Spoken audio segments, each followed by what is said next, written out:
Okay, so The Iron King by Julie Kagawa. She's not happy.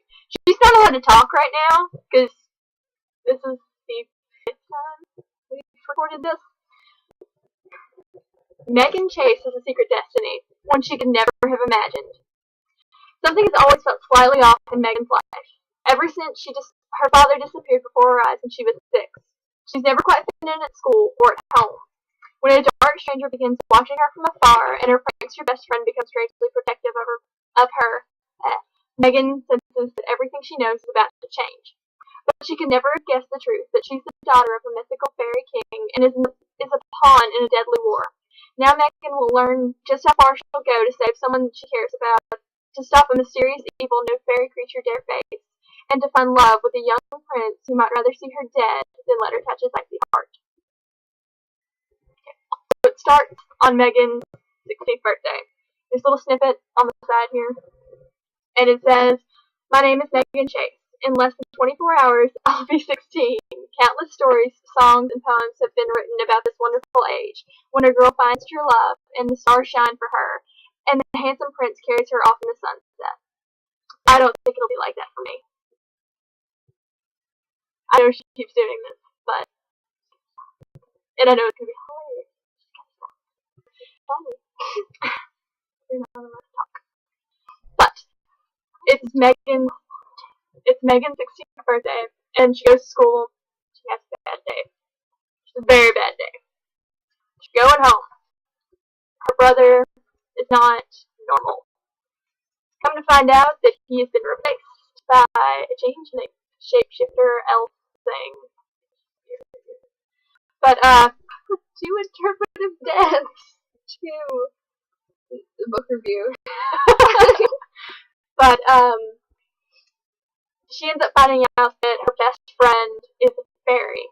Robbie, whose real name is Puck, has to take her to the Never Never, the fairy world, to get her brother back. And on this journey, they get split up when they're being chased by an assassin guy, prince thing. And they get split up. Megan, trying to find her way, ends up meeting Grimalkin, this talking, vanishing kitty that reminds me so much of the Cheshire Cat. It's probably one of the only reasons that I actually finished the book. But, she ends up making a deal with him that he will lead her to Puck if she gives him a favor. Fairies, fairy world, great. Favors. You don't give favors. You don't ask for favors. You just don't. But she gets to the Sealy Court and finds out that her dad is the king of the Sealy Court. And Puck is in a cage. He is a bird. Not fun. But this is where she will talk for a moment and tell you how much she hates Oberon. I hate him, I hate him, I hate him, I hate him, I hate him.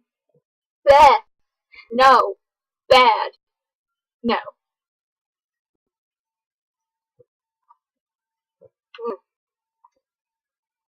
Okay. So, find out that Oberon and his wife Titania are dicks. And they are holding Megan captive. Pretty much. Making her work in the kitchen and everything else. And so they have this whole big... Well, that was the queen. That wasn't necessarily the king. But he didn't know. He didn't object. It was one of those where he doesn't know what hurt him. But there ends up being a, ball dance thingy between the Sealy and the unsealy courts. Annual family get together. Pretty much. Not really family. But not happy. So, yeah. And we have to be nice to each other with thingy. Yeah. And the unsealy court gets there, and Megan notices the Prince Ash, who ends up being the guy who tried to kill her and Puck. So, yeah. He ends up asking her to dance, and she's like, "But you tried to kill me," and he's like, "Too bad. You know, they have to get along, or one of the courts is going to be insulted. They have to dance." So they dance, and and destroys everything. It ends up being a chimera. Not a chimera. But, she ends up having to leave the Sealy Court to try and find her brother, Ethan. And along the way, she finds out that he isn't actually in the Unseelie Court. He's somewhere else.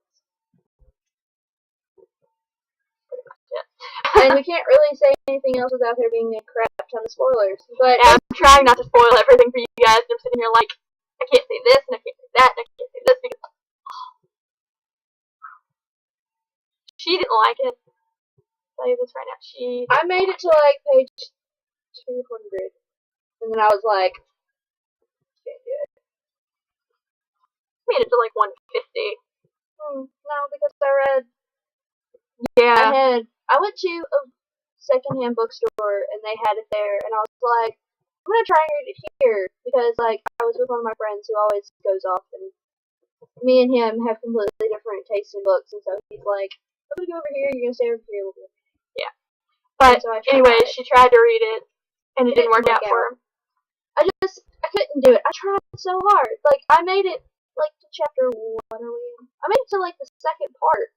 Yeah, she made it to like part 2, and then she was like, I can't. Ugh. Not, like, I could still go back and read it, but I know that I want to enjoy it, and so it's like, why bother? And I've kind of ruined it for you because I've told her everything because I knew she wasn't going to read anymore. So I was like, I can be angry with you because I don't care. She'll listen. I'm a book therapist. But, okay, spoilers are about to happen. Yeah, so this is where all bets are off. I'm going to give you 5 seconds. And, okay, there we go. If you didn't like it, there we go. Okay, warning. But, insta-love. Pissed me off. There is like a 10-page window where Ash hated her. Well, not exactly. There's like 2 chapters where he is trying not to like her, but you can see that it's not working.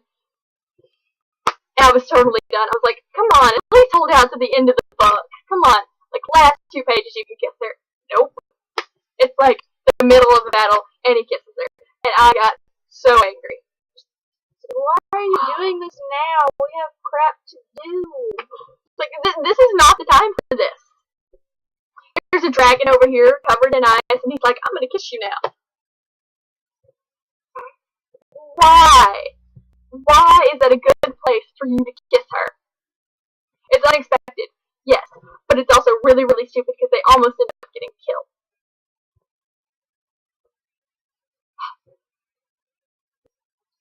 I just didn't like it. She needed to be with Puck. She needed to be with Love. Because Puck, throughout the entire book, since the beginning of the book, has loved her. And he's been the one to try and actually help her. Ash just wants to take her back to the Unseelie Court to give her to the Queen. That's his entire motive behind all of it.